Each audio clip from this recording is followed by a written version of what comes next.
Welcome back to the SportsMax Zone. Head coach of Australia's senior men's cricket team, Justin Langer, says Michael Holding was right to call out his squad for not openly supporting the Black Lives Matter movement during the ongoing limited overs tour of England.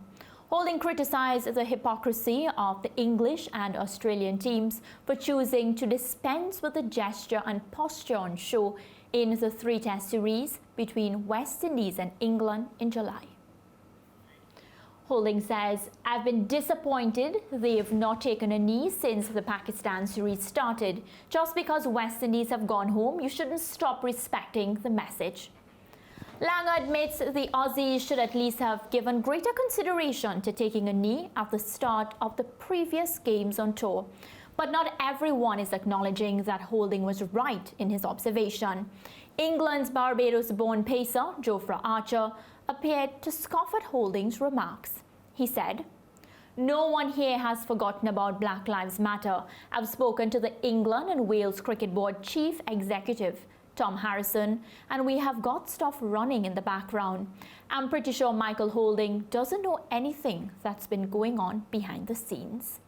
George, I start with you. Of course, Michael Holding has been a man, very vocal during this time, shedding tears, of course, very passionate about the Black Lives Matter movement. And now Jofra Archer hitting back at Michael Holding. I'm reading that statement a little bit differently from the narrative that's being carried, because I think if you were to break down Jofra Archer's statement, firstly, Michael Holding was correct. If we get back the Michael Holding graphic before, Michael Holding was correct in calling out England, in calling out Australia for dispensing with the gesture and posture since the West Indies went home, because he says no knee since the Pakistan series started. Just because West Indies have gone home, you shouldn't stop respecting the message. He was bang on, and because he was bang on, Justin Langer was a prisoner of the facts. So he couldn't say otherwise, because it could have been proven that he was either out of touch or was of a certain mind, not very complimentary to him. And so he had to say the obvious thing, which was to say, yeah, mate, you got us on that one. We have fallen short. If you look at what Jofra Archer said, and this is where I could take that graphic now, he says, no one has forgotten about Black Lives Matter. Is that true? He says, yes. I've spoken to the ECB boss, Tom Harrison, and we have got stuff running in the background. Now, this is the injurious sentence. I'm pretty sure Mikey Holding doesn't know anything that's going on behind the scenes. That could very well be true, and because Mikey doesn't know what's going on behind the scenes, Mikey was moved to say, wait, these people have forgotten what the Black Lives Matter movement was started to do and what the West Indies and England did in their series in tribute to Black Lives Matter. So I'm calling it out. So Mikey was correct. Mikey being correct doesn't stop Jofra Archer from being correct, because Jofra is saying, well, Mikey only said what he said because I don't think he knows what's happening behind the scenes, and things are happening behind the scenes. So I'm not joining those who are condemning Jofra Archer for disrespecting Mikey Holding, as I've seen being carried in several chats that I'm being a part of in cricket groups, saying this and saying that. The young man rather, is just saying the obvious thing. It doesn't stop Mikey Holding from being right. Jofra Archer, I think, is also right, because based on my understanding, the ECB is working behind the scenes. And Alex, the ECB did respond. They actually responded, and they said they're working on some long-term movements to ensure that change is effected in the long term. However, Mikey Holding, he responded to that as well, and he said that was lame. That was a lame response. Yeah, their positioning education more important than protest. Let me first of all say that I agree with George entirely. I did not read Jofra's response as any diss to Michael Holding. I read it as a simple factual statement that, in fact, there are things going on that he doesn't know about. Perhaps the language was, and this is the issue with social media. Everyone takes up fire rage on something that could be rather innocuous.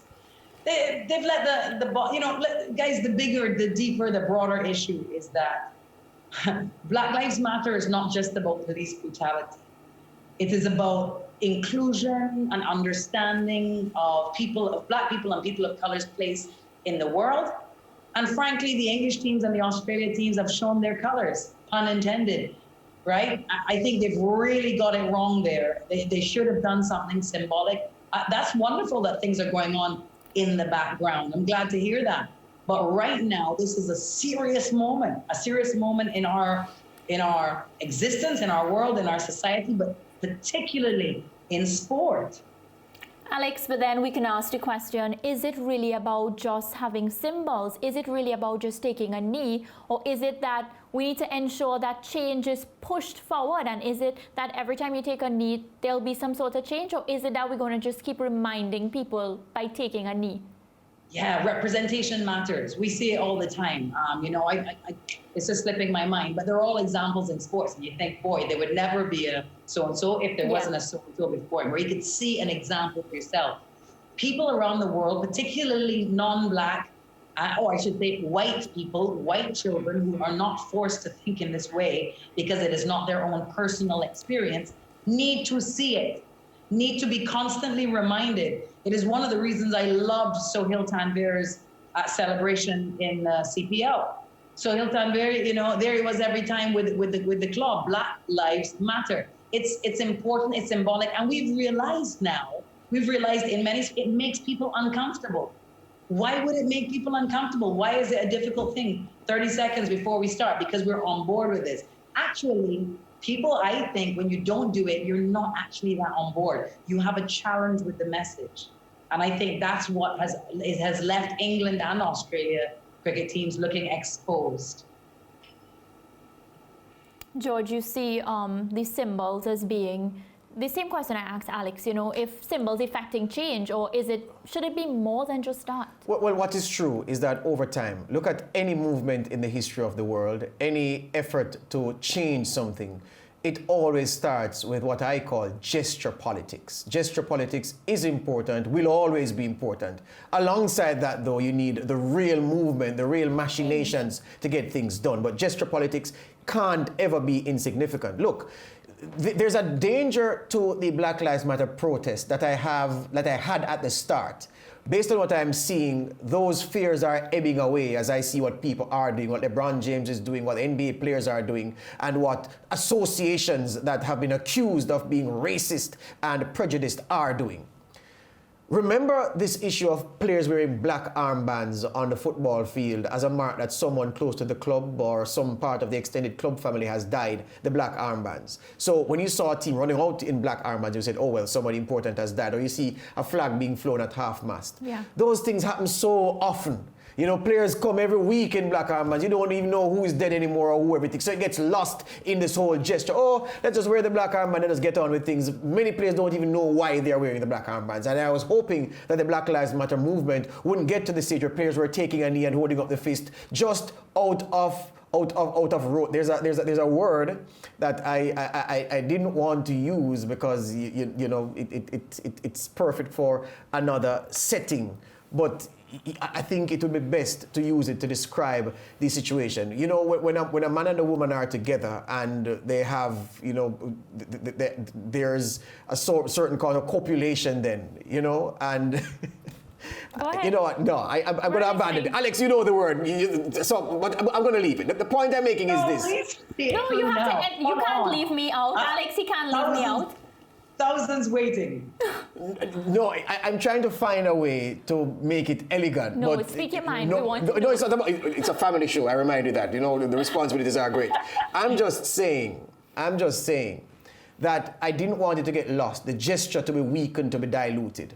And I'm happy that it has not done so. Look at what Naomi Osaka did. 7 days, Alex, and we're getting there. I wanted to talk to you about the tennis. This gives me a good way to highlight a young woman who I know means a tremendous amount to you. 7 games, 7 different names on her mask. She's showing that, just like Alex said, when we do this thing, you are uncomfortable, we're going to make you uncomfortable until you get with the change. That because you can't any longer resist the change, so you're going to have to get frustrated until you break. We're going to break you into doing what was right. And Naomi Osaka's version of gesture politics, Alex Jordan, was what helped to advance this movement on tennis's biggest stage right now, this major tournament, this Grand Slam, this US Open. She's been amazing. And I want to just follow up with that, George. It's not only the interviewee, the white person, the listener who is uncomfortable. I'm uncomfortable. Naomi's uncomfortable. It is uncomfortable. It is a self-conscious conversation because it implicitly understood in our side is that you think less of us. That is uncomfortable for everybody, not just them. But yes, Naomi Osaka, how impressive. Even before the US Open, I want to remind you guys, the tournament before, a Warnock tournament, she abandoned her semifinal and told them, I'm not, this was when it just started, when the NBA decided they weren't playing. You remember that moment? Yeah. She said she's not playing her semifinal. And the tournament said, okay, guess what? We'll move the game to another day. That is impact politics. And yeah, she's incredible. We know she's half Haitian, half Japanese. She has obviously a woman of color. She has so much reach, so much impact. She's so big now in the tennis game. And what a moment for her to do that with the different masks. I thought it was brilliant. And she's talked a lot about her shyness as a person and how she's trying to overcome it because it just doesn't help her. But I thought how wonderfully symbolic to just wear the masks with the names because that said it all. No words necessary. Absolutely so. Absolutely so. You know, so I think for those who are criticizing Jofra, give the young man a break. You know, he's not disrespecting Michael Holding. This I think is strange, dangerously close to the stereotype of, oh, he's a jock. He's just an athlete who doesn't know anything. He's not bright. He's just athletically gifted. He's dull. No, I'm not going to advance that stereotype of the young man. What he said, I understand what he's saying, and I didn't take him to be disrespecting Michael Holding. He would not. The frame of mind Jofra Archer is in right now. He is under siege. Also on social media. I don't know if you guys saw very recently, he's been getting, lots of abusive messages. Yeah. But, there's an Australian fan who was quite rude to him who then apologized and said, sorry, I was just drinking. But you see, talking about his gold chains and how he dresses, those things are so explicitly racist. And I think that, dare I say Australians, I am also Australian, I feel I can say it, would not understand that, would think, hey, I was just talking about his chain, would not necessarily understand the layers of offense and suggestion in all of that language. So Jofra's been in the bubble, been under scrutiny, bowling his heart out, dealing with social media attacks for his race and otherwise, and was just saying, no, it's not that England's not doing anything. We're doing things behind the scenes, man. Give him a break, man. Allow him, man. Allow him. Allow the youth. And I think if England was not doing enough, Jofra would have stand up and say something because he seems extremely vocal. He would have said, you know what? Yes, Mikey, I side with you. I know what has been happening and they haven't. But seeing that he stood up for them means that work is happening. Yep. Break time. Back with more. SportsMax Zone.